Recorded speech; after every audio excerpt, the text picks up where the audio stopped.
오늘 하나님께서 우리에게 주시는 말씀을 읽도록 하겠습니다. 사무엘상 18장 1절에서 4절까지의 말씀입니다.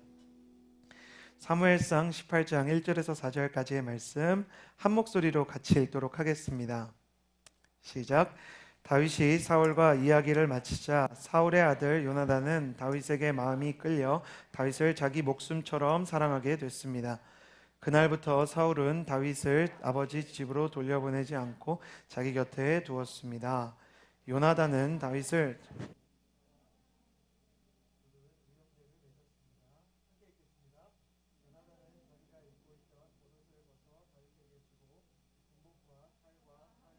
허리띠까지 주었습니다. 아멘. 벚꽃이 만개한 봄입니다. 네, 많은 사람들이 벚꽃을 보러 이렇게 여의도와 또 워커힐 그 뒷길로 이렇게 걸어다니는 봄인데요. 사실은 어쩌면 벚꽃이 만개한 봄이 아니라 이미 벚꽃이 지고 있는 타이밍인지도 모르겠어요.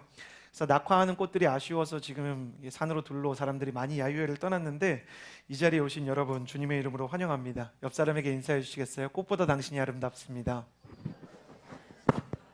네, 옆 사람에게 한 번 더 인사해 주시겠어요? 그런 걸로 합시다. 다시 한번 축복해 주시겠어요? 꽃보다 당신이 아름답습니다. 네, 다시 한번 옆 사람에게 인사해 주시겠어요? 그런 걸로 믿겠습니다.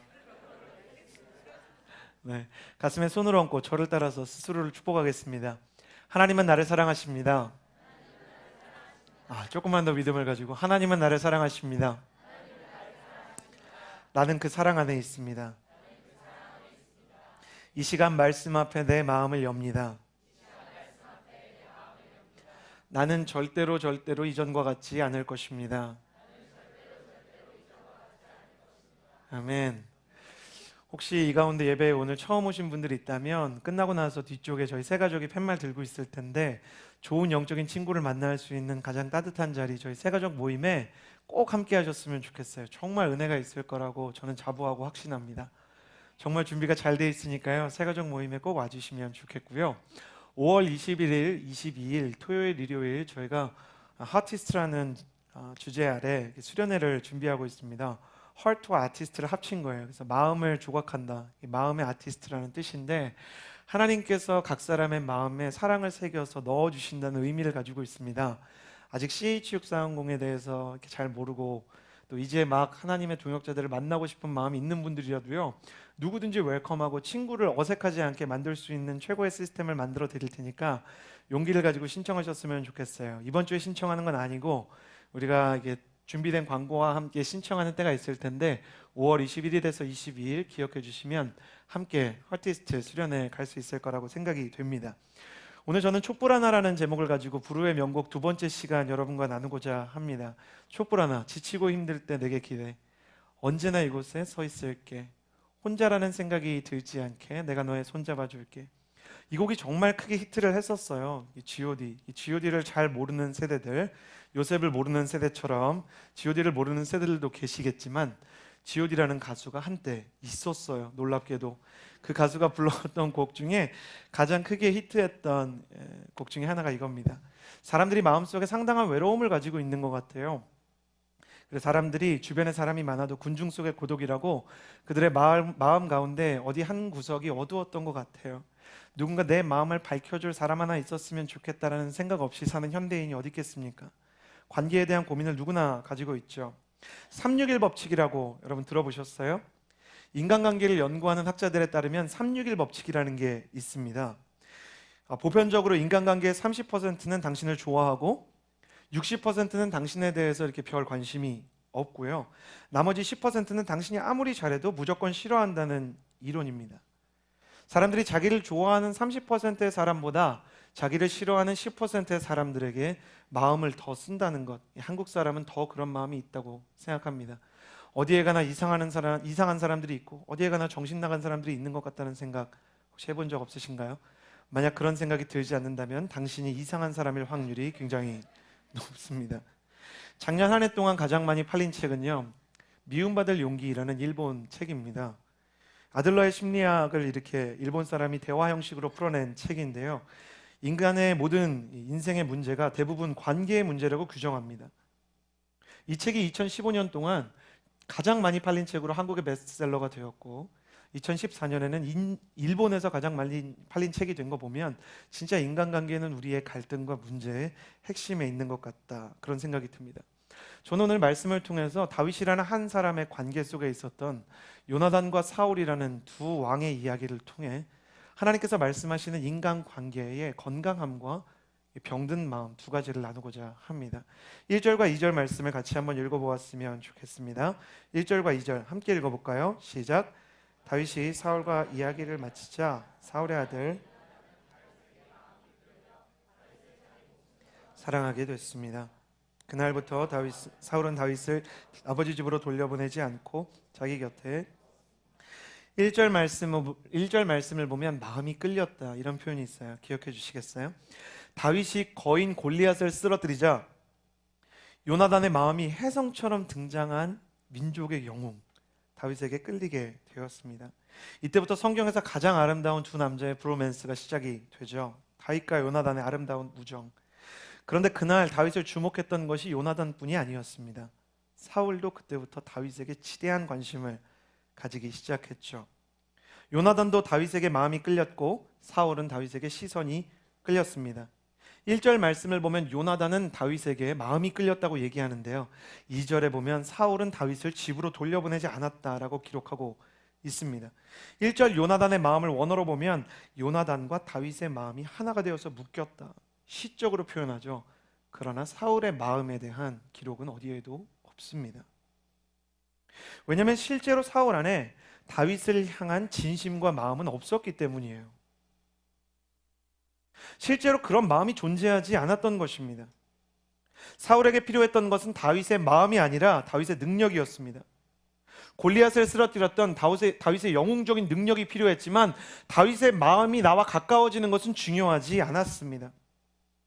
다윗 그 자체, 그의 존재에게는 관심이 없고 골리앗을 쓰러뜨렸던 다윗의 이름이 필요했습니다. 형식적으로 보면 요나단도 사울도 다윗을 가까이 두기를 원했지만 본질적으로 보면 한 사람은 마음과 진심으로 다윗과 함께 있었고 한 사람은 권력과 명령으로 다윗을 강제로 곁에 두려고 했습니다. 요나단은 다윗의 빈 공간을 채우고 싶었고 사울은 역으로 다윗을 통해서 자기의 빈 공간을 채우기를 원했죠. 여러분은 어떤 사람입니까? 여러분은 다른 사람의 마음을 채워주고 싶은 요나단의 마음을 가지고 있는 사람입니까? 아니면 사울처럼 다른 사람을 통해서 내 마음을 채우기에 아주 목마르고 갈망이 가득한 사람입니까? 세상은 우리에게 사울이 되라고 이야기합니다. 최대한 많은 사람을 끌어모아서 너의 마음을 채워라. 같이 다니기에 창피하지 않을 만큼 외모가 되는 사람, 스펙이 되는 사람, 좋은 회사에 다니고 학력이 높은 사람 근처에 가라고 이야기합니다. 그 사람이 너의 인생을 빛나게 해주라고 말하는 거예요. 그래서 중학교 때, 고등학교 때 소위 잘 나가는 친구들과 친해지고 싶죠. 학기 초에 누가 내 친구가 될까? 그게 고민하는 거예요. 남자들은 운동을 잘하거나 힘이 좀 있고 뭔가 이렇게 남성다운 매력이 있는 친구들과 친해지고 싶어 하고요. 여자들은 너무너무 예쁜 사람을 보면 저 사람이랑 친해져서 조명 효과라도 얻으려고 하는 마음이 있어요. 혹은 마음이 고장나 있으면 내가 빛나기 위해서 나보다는 덜 예쁜 애들이랑 친해져야 되겠다. 머리가 엄청 굴러가기 시작하죠. 봄이 되면 고등학생 그리고 중학생만 그런 고민을 하는 게 아니라 연인이 없는 여인과 남자들의 마음이 술렁이기 시작합니다. 연인이 없는 게 그렇게 비극적으로 느껴지는 거예요. 벚꽃이 피는 게 뭐가 중요해? 오죽하면 그런 노래가 다 나왔겠어요. 벚꽃 따위 중요한 게 뭐냐, 막 그런 노래 있잖아요. 제가 무슨 노래인지 정확하게 모르겠지만 10cm, 마음이 10cm만 한 것 같아요. 뭐 그런 노래가 이렇게 나오는 거예요. 네.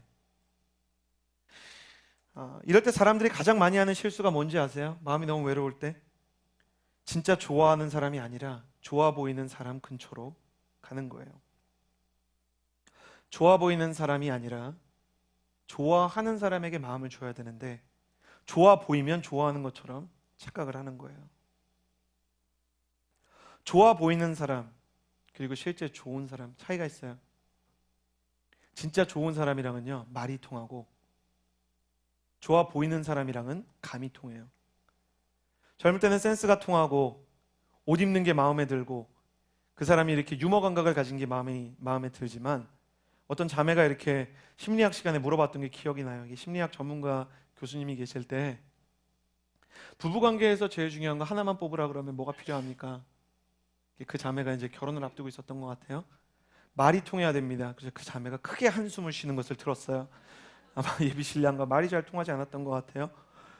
축구 감독 홍명보, 그가 현역일 때 저는 너무너무 열광했습니다. 94 월드컵에서 그가 중거리 슛을 가지고 스트라이커도 한 골밖에 못 넣었는데 2골을 넣는 것을 보았어요. 와, 역사상 가장 많은 골을 넣는 수비수였죠. 중거리 슛이 스페인을 향해서 스페인의 골대를 갈랐을 때, 와, 홍명보가 레알 마드리드의 러브콜을 받았던 거 혹시 알고 계십니까? 너무너무 뛰어난 선수였어요. 그 모습을 보고 반했던 여인이 있었는데 결혼하고 나니까 홍명보 감독이 말을 아예 안 하는 사람이에요. 말이 안 통하는 사람이 아니라 말을 안 하는 사람이라 이 사람이 정신병에 걸리지 않기 위해서 아내는 큰 고민형과 하루 종일 대화를 했대요. 너는 오늘 기분이 어떠니? 홍명보가 저 사람은 정상이 아니야. 그러자 아내가 말했죠. 당신이 정상이 아니라고. 그래서 내가 이러고 있는 거라고. 마음이 통하지 않는데 감이 통하면 뭐 하겠어요?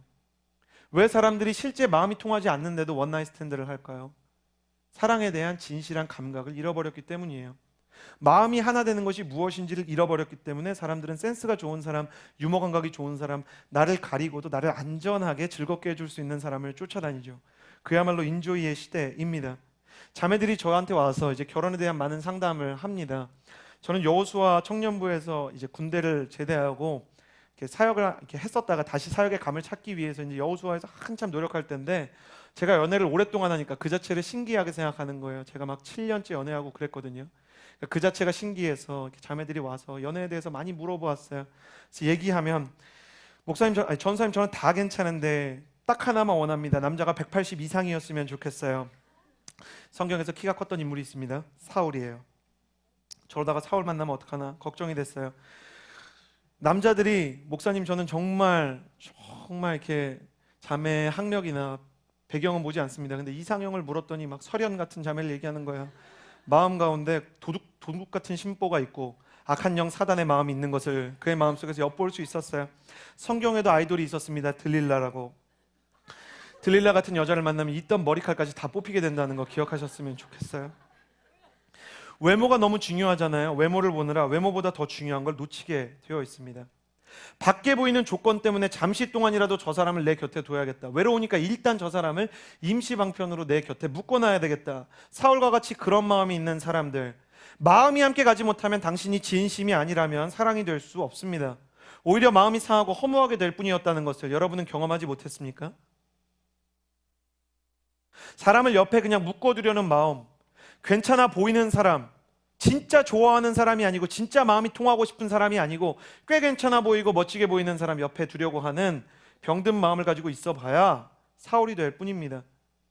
사울이 되면, 사울의 마음을 가진 사람들에게는 꼭 특징이 있는데 자기 자신도 불행하고 남도 불행해요. 일상도 같이 나누고 일도 같이 하고 돈도 쓰고 영화를 같이 봐도 마음을 나누지 못한다면, 마음이 보이지 않는다면, 진심이 없다면 나도 불행하고 남도 불행한 사람이 되는 것입니다. 다시 한번 묻겠습니다. 여러분의 마음은 요나단의 진심에 가깝습니까? 아니면 사울의 집착에 가깝습니까? 스스로의 마음에 고민해 봐야 돼요. 내 마음에 끌리는 마음은 사랑에 가까운가 집착에 가까운가? 사랑은 그 사람을 채워주고 싶지만 집착은 그 사람에게서 빼앗아오고 싶습니다. 사랑은 그 사람의 마음을 향해 다가가지만 집착은 내 마음을 들어달라고 그 사람을 계속 끌어당깁니다. 내 마음속에 있는 것을 다 이야기하지 못하면 마음이 시원하지 않은 것, 집착에 가까운 마음입니다. 사랑은 헌신과 희생이지만 집착은 끊임없이 요구와 계산을 합니다. 저 사람이 나의 이야기를 다 들어주지 않는다, 내 마음에 온전히 공감해주지 않는다. 사실 그의 마음에 대해서 물어보면 그 사람의 마음에 대해서는 잘 알지 못하죠. 내가 집착하는 사람이냐 사랑하는 사람이냐, 당신의 대상에 대해서 당신이 얼마나 알고 있느냐에 따라서 달라지는 것입니다. 묻고 싶어요. 여러분 주변에 일하는 사람들의 가족을 알고 있습니까? 가족의 세세한 사항 아니더라도 동생이 있는지 형이 있는지 알고 있습니까? 순모임은 그런 데서부터 시작이 돼야 돼요. 그 사람의 가족 관계, 동생이 있는지 오빠가 있는지, 오빠는 뭐 하는 사람인지. 왜 그 사람의 가족에 대해서 모르는지 아세요? 관심이 없기 때문이에요. 내 생일을 챙겨주지 않으면 너무너무 불안한 거예요. 페이스북이 원망스러운 거죠. 내 생일을 자꾸만 친구들에게 알려주는데 생일 메시지를 나에게 남겨주는 사람이 없을까 봐 전전긍긍하고, 신경 안 쓰는 척하지만 글이 올라오자마자 순식간에 좋아요를 누르는 내 마음, 어딘가에 이상한 마음이 있는 것은 아닌가? 너무 굶주려 있는 것이 아닌가? 사람을 만나면 그 사람의 이야기를 들으려고 하는 것은 아니고 내 얘기만 쏟아내느라 몇 시간을 보내고 있다면 사실 내 마음이 사울 쪽으로 가는 것입니다. 사랑은 상대방을 성장시키려고 하지만 집착은 상대방을 조종하려고 합니다. 여러분, 이 시대에 하나님께서 말씀하시는 귀한 인간관계의 솔루션입니다. 사울의 집착이 아니라 요나단의 사랑을 선택하기로 마음을 먹으십시오. 2명 아멘 하잖아요. 여러분의 마음 안에 사울과 같이 가는 게 훨씬 더 편안한 시대를 살고 있다는 거 잊지 마세요. 근데 그 마음을 가지고 아무리 많은 사람을 만나고 아무리 많은 사람이 당신의 마음을 들어주어도 사울에게 그런 사람이 수백 명 있었지만 그의 마음이 건강하지 않았던 것 기억하십시오. 실제 요나단과 같은 사람이 되라고는 말하지 않겠습니다. 그러나 이 시간에 요나단 같은 마음을 가지고 싶다고 다짐하는 것입니다. 다시 한번 축복합니다. 요나단의 마음을 실제로 가지지는 못해도 내가 그 마음을 가지고 싶다는 소원함을 가진, 거룩한 열망을 가진 사람이 되기를 주님의 이름으로 축복합니다. 그런 소원, 그런 방향성을 가져야 되는 거예요. 신앙은 방향성입니다. 내가 실제 그 사람이 되지는 못하지만 내가 어느 쪽으로 가야 되겠다고 결단하는 것, 그 마음 자체를 하나님께서 기뻐하시는 거예요. 이 설교를 들으면서 요나단 같은 사람이 내 곁에 있었으면 좋겠다가 아니라 그런 설교를 기대했다면 오산입니다. 저는 오늘 다윗에게 요나단 같은 사람이 있어서 다윗이 참 행복했다, 그런 이야기를 하려는 것이 아니에요. 설교 제목이 다윗과 요나단이라기보다는 다윗과 사울에 가깝다고 생각하시면 됩니다. 아니, 요나단과 사울에 가깝다고 생각하시면 됩니다. 요나단인가 사울인가? 내 곁에 요나단 같은 사람이 있었으면 좋겠다가 아니라 내가 누군가의 요나단이 되어야겠다는 마음이 생겨야 되는 거예요. 여러분, 그런 마음, 그런 열망을 가진 청년, 하나님이 그런 청년을 찾고 계시고요, 그런 청년에게 실제 그런 마음을 주시기를 원하시는 줄을 믿습니다. 요나단 같은 마음, 내 마음이 사울이냐 요나단이냐, 제가 테스트할 수 있는 몇 가지 리트머스를 드리도록 할게요. 정서적으로 끌리는 사람이든 영적으로 끌리는 사람이든 다윗처럼 등장하는 사람이 있어요. 내 시선이 주목되게 하는 사람이든 아니면 내 마음이 주목되게 하는 사람이든 혹은 내가 영적으로 정말 가까이 가고 싶은 사람이든 뭔가 나의 시선이나 마음을 끌어들이는 사람이 나타날 때 마음이 병들어 있으면 사울처럼 세 가지 특징이 나타나게 됩니다. 첫 번째는 포기예요. 포기. 나는 저 사람과 어울릴 만한 자격이 없다. 마음을 쉽게 접어버려요. 사람에게만 그런 게 아닙니다. 꿈이나 열정이나 소원 같은 게 일어날 때도 두려운 거예요. 기대가 되는 게 아니고 이 꿈을 붙잡아야 되겠다, 이 소원을 내가 붙들고 살아야겠다가 아니라 두려운 거예요. 나는 이런 열망을 품으면 안 돼, 이런 소원을 품어서는 안 돼. 내가 한두 번 실망했나, 나 자신에 대한 실망감이 너무 크기 때문에 사람이 다가오는 것도 무섭고 소원이 다가오는 것도 무섭고 열정이 생기는 것도 부담스러운 사람들 포기합니다. 나는 저 사람과 어울리지 않는다, 그 꿈과 소원은 결국 사라질 것이다. 마음이 너무 많이 지쳤기 때문이죠. 이런 사람들은 우울증이나 자기 연민 혹은 학대에 시달리고 있습니다. 내적인 치유가 필요하죠. 두 번째는 부정하고 반발하는 거예요. 첫 번째는 포기라면, 약간 수동적인 감정이라면, 두 번째는 부정하고 분노하는 거예요. 충만하고 아름다운 사람이 나타나면 역으로 마음을 갖습니다. 분노하고 질투하고 미워하는 것이죠. 영적으로 충만한 사람이 나타나면 이렇게 얘기합니다. 나도 한때 저랬어. 저런 때가 있었지. 좋은 때다. 쯧쯧쯧. 예수님의 존재를 부정했던 종교 지도자들의 마음입니다. 순원이 막 감동적인 이야기를 나누고 있어요. 하나님 만나서 너무 좋지 않아요, 언니? 막 이런 얘기하면 그래, 참 좋겠다. 이런 이렇게 태도로 말은 하지 않아도, 말은 그렇게 하지 않지만 약간 마음속으로 그래, 넌 좋겠다. 어쩌라고. 그러면서 힘든 이야기 나누는 사람에게만 그래, 언니가 네 마음을 알아. 상처나고 힘든 사람의 마음은 받아줄 수 있지만 오스카 와일드가 얘기한 것처럼 사람이 친구의 아픔에는 쉽게 공감할 수 있지만 친구의 기쁨과 충만에는 쉽게 공감해 줄 수 없다. 사람은 마음이 고장나 있기 때문에 이런 사람들이 빅팀 신드롬을 가지고 있는 사람입니다. 예쁜 자매가 찾아오면 와, 우리 공동체에 예쁜 자매가 왔다가 아니라 괜히 짜증이 나고 화가 치밀어 오르는 거예요. 왜 새 가족에 저런 자매가 온 거야? 형제가 나타났는데 굉장히 괜찮은 형제가 나타나면 지가 잘나면 얼마나 잘났어. 주님 앞에서 어차피 바닥이 다 드러나게 돼 있어. 이렇게 생각하는 사람들. 연애하면 이런 사람들이랑 연애를 하잖아요. 빅팀 신드롬 있는 사람들. 한마디만 하면 오빠가 어떻게 나한테 그렇게 말할 수 있어? 내가 어떤 아버지 밑에서 자랐는지 알잖아. 오빠는 우리 아버지를 떠올리게 해. 막 이러는 거죠. 진지하게 묻고 싶어요. 왜 아버지에게 받은 상처를 남자친구가 치유해 줘야 합니까? 전혀 성립이 안 되는 공식이에요. 내가 마음이 고장나 있다는 것을 역으로 보여주는 것 뿐입니다. 더 가슴 아픈 건 형제도 그런 사람이 있어요. 내가 그런 아버지와 어머니 밑에서 자란 거 알잖아. 엄마를 만나고 싶은 거예요? 아니면 아내를 만나고 싶은 거예요? 엄마가 필요하면 엄마에게 가세요.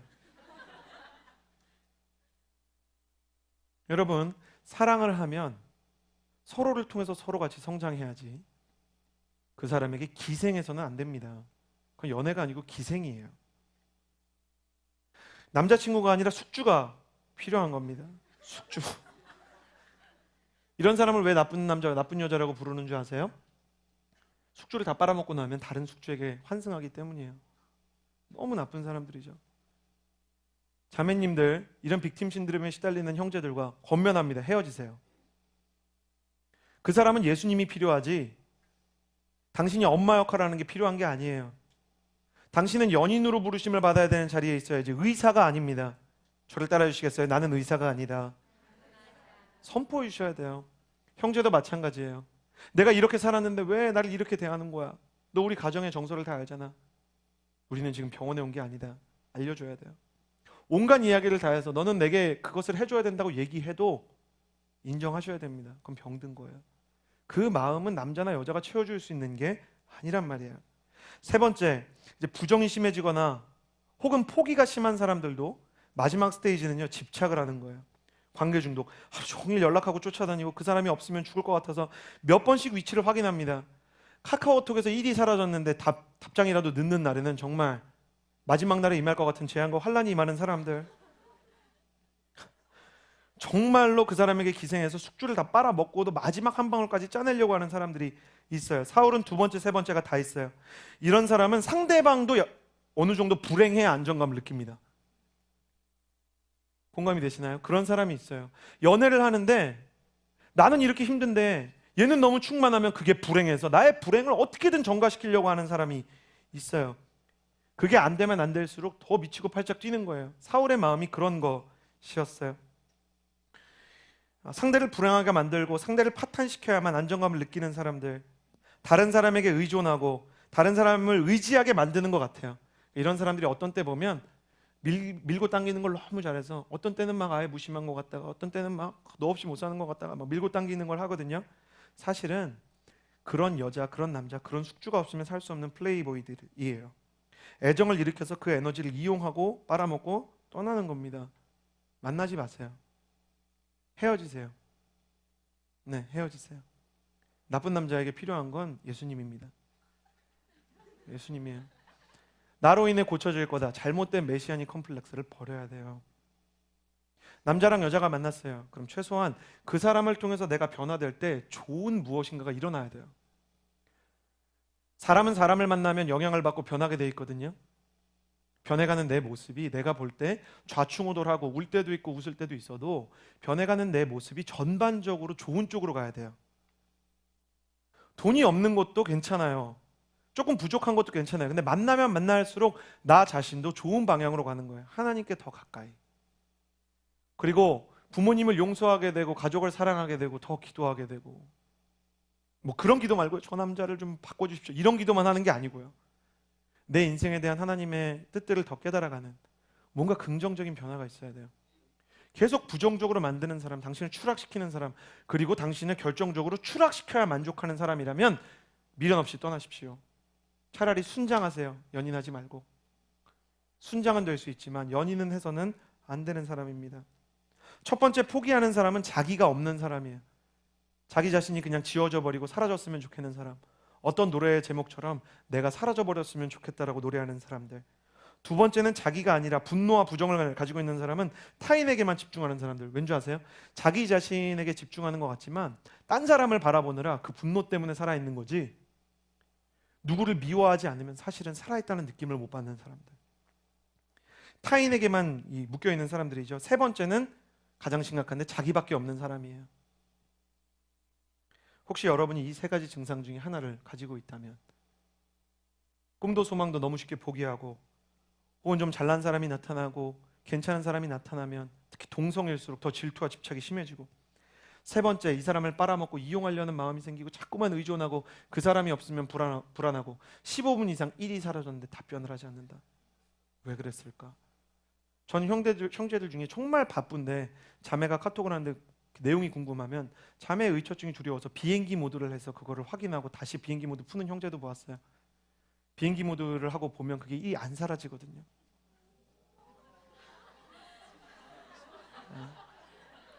제가 가르치지 말아야 될 걸 가르친 것 같아요. 어떤 형제가 저한테 가르쳐줬는데, 형제가 나쁜 사람이 아니라 이 자매가 일이 사라지면 회의하는 도중에도 회의가 중요해, 내가 중요해 막 이러는 자매이기 때문에 너무너무 견딜 수 없는 사람.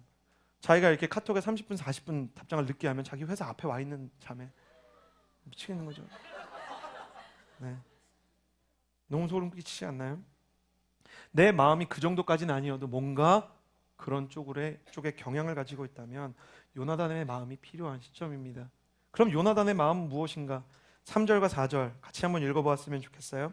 3절 4절 같이 읽겠습니다. 시작. 요나단은 다윗을 자기 목숨처럼 깊이 두른 의형제를 맺었습니다. 요나단은 자기가 입고 있던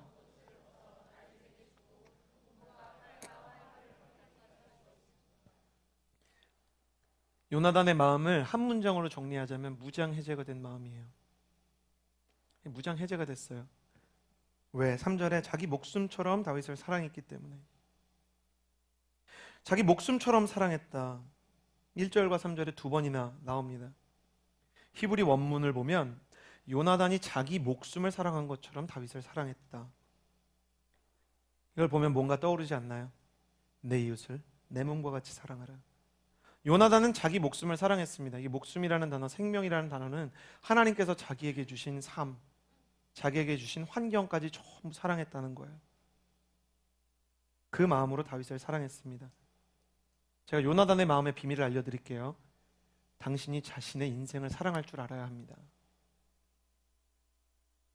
이게 오늘 말씀 전체의 핵심이에요. 영적인 질서와 영적인 순서상으로 보면 당신 자신을 사랑하지 못하면 다른 사람을 온전히 사랑할 수가 없습니다. 남을 온전히 사랑하지 못하는 것은 근본적으로 자기 자신을 수용하지 못하기 때문입니다. 자기 자신에게 매정한 사람일수록 겉으로는 몰라도 속으로는 다른 사람에게 진정으로 열린 자세를 가질 수가 없습니다. 자기가 헌신하는데 남이 헌신하지 못하면 마르다처럼 헌신하지 않는 사람들을 통해서 부하가 치밀어 오르고요. 자기가 어떤 룰들을 지키는데 누군가 룰을 깨고 있는 걸 보면 참지를 못하는 마음, 자기 자신을 사랑하지 못하는 마음이죠. 그러나 하나님 안에서 자존감을 회복하게 되면 내가 나 자신의 인생과 하나님께서 만드신 나의 어떤 특징들과 내 인생을 향한 하나님의 계획을 신뢰하게 되면 다른 사람들을 수용하고 사랑할 수 있는 마음이 커지게 되어 있습니다.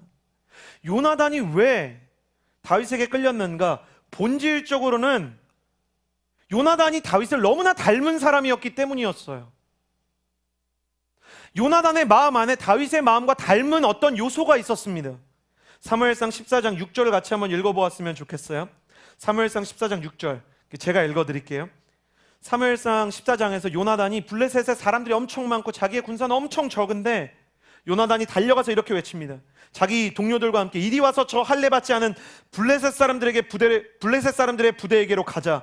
여호와께서 도우시면 우리는 승리할 수 있다. 여호와의 구원은 사람의 많고 적은 것에 달려있는 것이 아니기 때문입니다. 아멘. 요나단에게 이런 마음이 있었어요. 여호와의 구원은 사람의 많고 적은 것에 달려있는 것이 아니다. 이게 누구의 고백과 너무 비슷하냐면 다윗이 골리앗 앞에서 이렇게 외친 것과 비슷합니다. 사무엘상 17장에 전쟁은 여호와께 속한 것이니 그분이 너희 모두를 너희가 아무리 강하다 해도 우리 손에 넘겨줄 것이다. 그 대사를 듣는 동안 요나단은 자기만 가지고 있었던, 나만 비정상인가 생각했거든요. 이 어두운 시대에 사람들이 다 현실을 이야기하고 스펙을 이야기하고 물질을 이야기하는 이 시대에, 쾌락이 전부라고 물질이 전부라고 성공이 전부라고 이야기하는 이 시대에 어떻게 보면 성공의 핵심부 왕궁에 있으면서도 이 성공이 하나도 중요하지 않다. 많고 적음이 무엇이 중요한가? 여호와께서 나와 함께 하시면 사람이 아무리 적어도 승리할 수 있다고 외칠 수 있었던, 어떻게 보면 세상에게 있어서 비정상적인 요나단의 마음을 똑같이 가지고 있는 소년을 만난 거예요.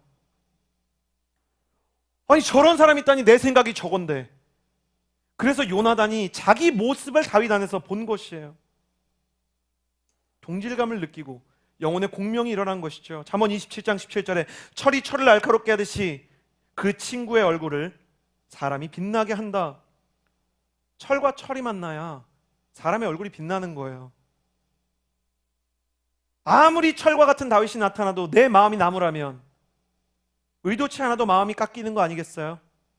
아무리 충만한 사람이 나타나도 내 마음이 블랙홀이라면 그 사람과 어떻게 영적으로 공명할 수 있을까요? 여러분, 착각하면 안 됩니다. 요나단은 다윗을 만나기 전부터 충만한 사람이었어요. 그 사람이 병들어 있었는데 갑자기 다윗이 어디서 짠 나타나가지고 그 사람의 마음이 괜찮아진 게 아니란 말이에요.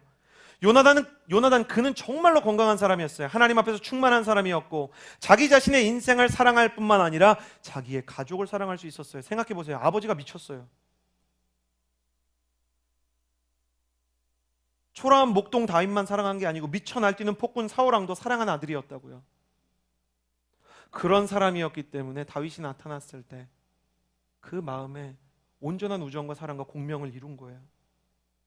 이 시대에서 가장 악한 아버지 한 명을 뽑으라 그러면 사울이었을 거예요. 평생 귀신 들려 미친 아버지 곁을 떠나지 않고 끝까지 지켜준 단 한 명의 사람이었습니다. 심지어 아버지가 죽을 때 그 아버지를 지키다가 자기 목숨까지 던진 사람이었어요.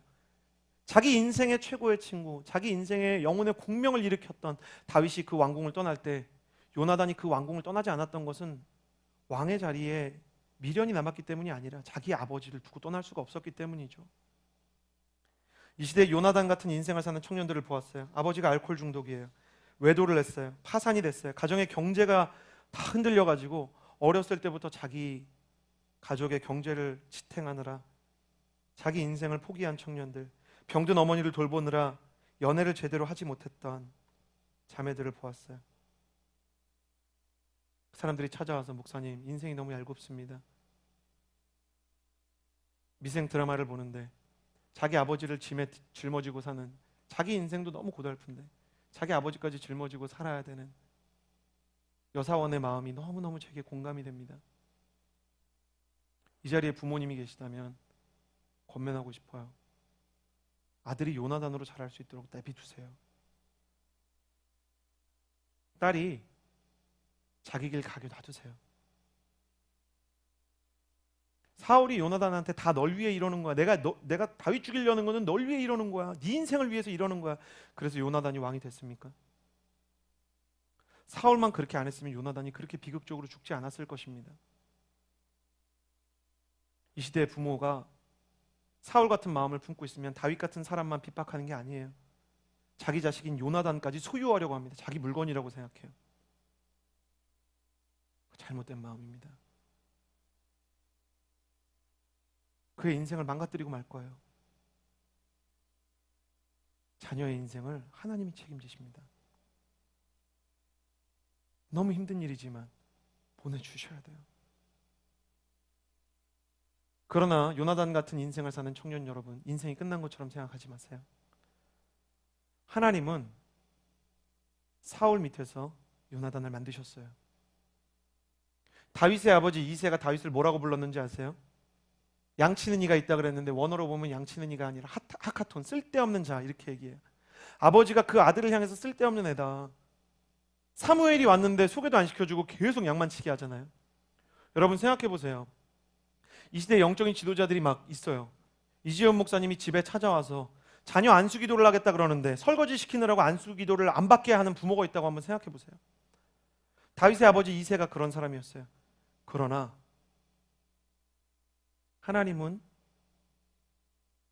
정말 못된 부모 밑에서 영우가 같은 자녀를 만드셨어요. 부모가 내 인생에 많은 것들을 만들지만 부모가 내 인생의 모든 것을 망칠 수 없는 것은 내 인생의 진정한 아버지는 하나님이시기 때문입니다. 여러분, 하나님께서는 우리의 운명을 바꾸십니다. 내 인생의 가장 아프고 어두운 곳조차 가장 빛나는 빛을 위한 그림자로 남겨두시고 내 인생의 가장 깊은 상처를, 세상의 상처를 치유하는 통로로 쓰시는 분이 하나님이신 줄을 믿습니다. 다윗이 왕이 되기 위해서 두 가지를 배웠어요. 미친 왕이 되지 말아야 되겠다는 것을 배웠고, 그리고 자기 가족을 책임지고 사랑하는 법을 배웠어요. 광야에 쫓겨간 상황 속에서도 그 아버지 이새를 끝까지 책임졌던 사람이 다윗입니다. 요셉을 보세요. 그의 형들이 그를 팔았지만, 그런 집안에서 태어났지만 하나님이 지도자를 만들지 않으셨나요? 내 인생이 끝난 거라고 생각하시면 안 됩니다. 내 마음이 실제 그런 마음까지 가지 못했어도 하나님, 내 인생이 요나단처럼, 다윗처럼, 요새처럼 나의 운명을 바꾸시는 하나님을 신뢰하고 주님께서 내게 주신 인생을 걸어갈 수 있는 새로운 출구를 만들어 주십시오. 내가 아버지에게 받아야 되는 것을 받지 못했지만, 어머니에게 받아야 되는 것을 받지 못했지만, 주님께서 나의 아버지가 되어주시고 주님께서 나의 어머니의 사랑이 되어주셔서 내 인생을 비추는 등대가 되어주십시오라고 말하면 주께서 여러분에게 세상이 줄 수 없는 사랑을 주실 줄을 믿습니다. 여러분의 인생에 가장 빛나는 길을 열어주실 것을 믿습니다. 그때가 되면 오히려 여러분은 여러분에게 상처를 주었던 아버지와 어머니도 살릴 수 있는 사람이 될 거예요. 요나단, 그는 하나님의 영으로 충만한 사람이었기 때문에 차기 왕권을 거머쥘 왕자였음에도 어쩌면 차기 왕권의 최대 걸림돌이 될 수 있었던 다윗까지 사랑할 수 있었습니다.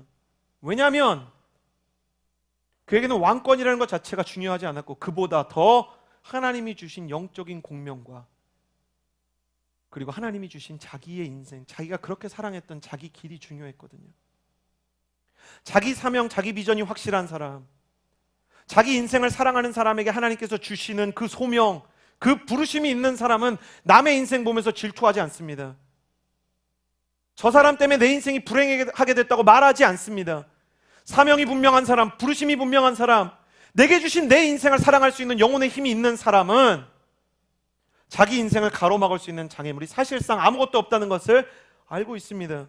시기와 질투로 사는 인생은 아무리 성공을 해도 마음이 불안해요. 내가 잘하면 교만해지고 내가 평가절하되면 마음이 바닥을 치거나 시기와 질투의 화신이 됩니다. 다윗은 이런 친구를 가지고 있었죠. 요나단 같은 친구를 가졌던 다윗이야말로 정말 행복한 사람이 아니었을까. 그러나 다윗은 요나단의 사랑의 이유를 평생 어쩌면 몰랐을지도 모르겠습니다. 다윗이 골리앗을 쓰러뜨렸을 때, 다윗이 골리앗 앞에서 소리쳤을 때, 다윗은 자기 인생에서 큰 일이 일어났다는 것은 알았지만 한 남자가 자기를 자기 목숨처럼 사랑하게 되었다는 것을 아직 알지 못했습니다. 자기를 그렇게 사랑해주는 사람이 있을 거라고 생각하지 못했어요. 인생을 평생 하카톤으로 살아서 주님 외에 아무것도 없다고 생각했던 그 사람에게 그 불우한 인생의 빈자리를 채우기 위해, 마음의 빈자리는 사람의 마음이 채울 수 있기 때문에 하나님이 요나단이라는 사람의 마음을 보내주셨다는 것 몰랐습니다. 나한테도 이런 사람이 있었으면 좋겠다라고 생각을 하는데 내 인생에 요나단이 생각이 났어요. 많은 사람이 생각났지만 저는 예수님이 생각났습니다. 예수님을 만난 날 저는 세상에서 정말 한 번도 경험해보지 못한 행복과 세상에서 한 번도 누리지 못한 그런 고취된 감정을 느꼈어요. 저는 처음으로 제 심장이 이렇게 두근거리는구나라는 생각을 했어요. 그 전에 연애도 해보았고 제가 그 전에 많은 노래에 감동도 하고 심지어 울어도 봤지만 그날처럼 제 인생이 아름다워 본 날이 없어요. 그러나 저는 몰랐습니다. 저에게 그런 행복을 주기 위해서 예수님께서 십자가에 못 박혀서 죽으셨다는 그 죽음까지는 내가 알지 못했어요.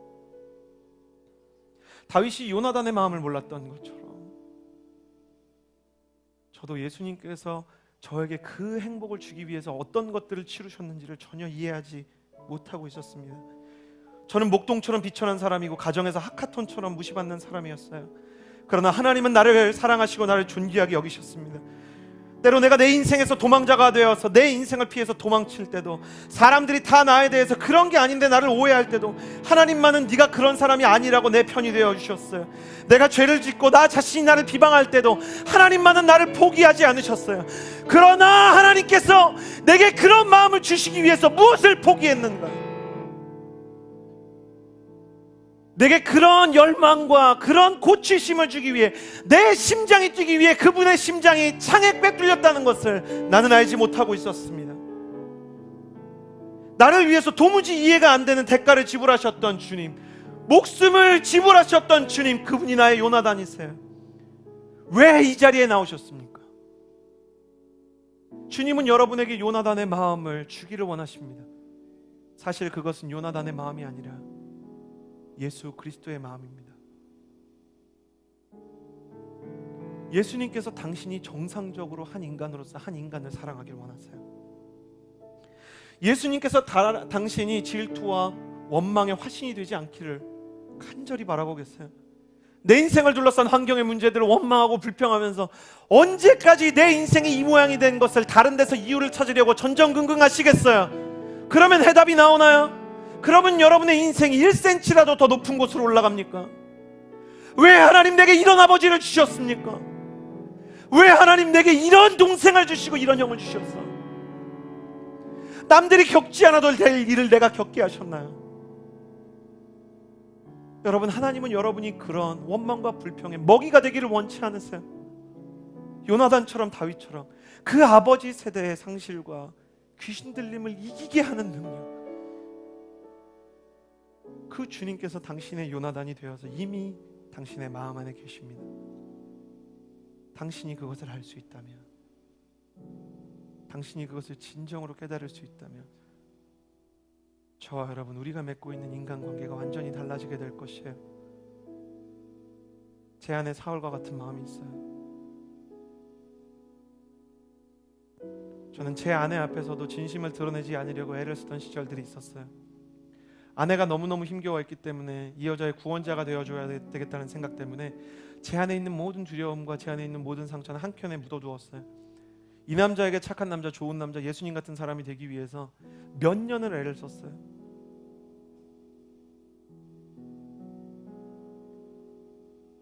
아내가 하나님 안에서 진실하게 성장해 나가고 있다가 어느 날 저는 알게 되었어요. 한 번도 이야기한 적 없는 제 마음의 상처들을 위해서 아내가 자존심이 상할까봐 몰래 적어놓은 노트를 알게 되었어요.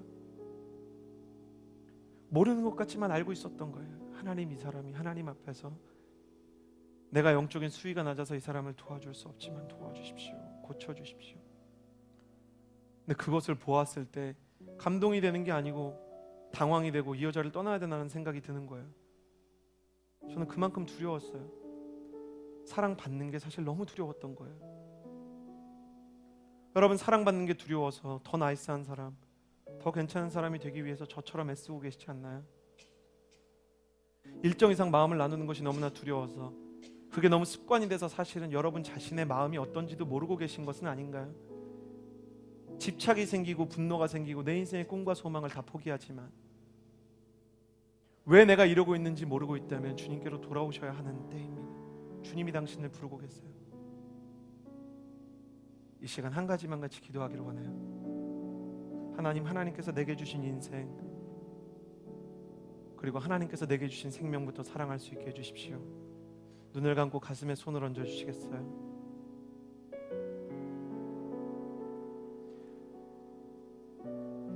하나님, 나는 사랑이 서툰 사람입니다. 하나님, 나는 무엇보다 나 자신을 사랑하는 것이 너무나 서툽니다. 다른 사람들에겐 쉽게 괜찮아 언니, 그게 무슨 문제야 라고 말하지만 내 인생에선 더 작은 실수에도 나를 용서할 수 없는 사람입니다. 주님, 내 인생을 둘러싼 환경에 없는 것들을 묵상하느라 주님께서 내 인생의 요나단으로 남아 계신 것을 느끼지 못하는 나는 마음이 식어버린 사람입니다. 주님, 내게 주신 내 인생 한 번뿐인 내 인생을 원망과 불평으로 가득 채우지 않게 해주시고, 주님, 내 인생을 사랑하고 요나단처럼 내 인생을 받아들여서 요나단의 마음으로 다윗을 사랑하고 공명할 수 있도록 주님, 나를 충만하게 하여 주시옵소서. 여러분이 지금 그런 마음이 아니라는 거 괜찮습니다. 여러분이 지금 당신 자신을 사랑할 수 없는 거 괜찮습니다. 그냥 그렇게 말하는 거예요. 주님, 내가 그렇게 되고 싶다고. 그냥 여러분의 마음의 방향성을, 그 나침반을 주님께 맞추십시오. 피하려고 하지 마세요. 도망치려고 하지 마세요.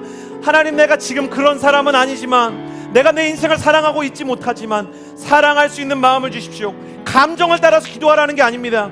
여러분이 믿음으로 선포하고 기도하면 감정이 여러분의 기도를 따라가는 날이 올 줄을 믿습니다. 감정이 기도를 이끌고 가는 것이 아니라 기도가 감정을 이끌고 가야 돼요. 여러분, 기도하며 나아갈 때 내 인생을 사랑하게 해달라고, 받아들이게 해달라고, 주님의 마음으로 나의 인생을 바라보게 해달라고 기도하며 나아갑니다. 기도하겠습니다. 신실하신 하나님 아버지, 기도하며 나아갑니다. 하나님 아버지, 나의 마음 가운데 멍들고 무너진 부서지고 깨어진 마음이 있다면 하나님 앞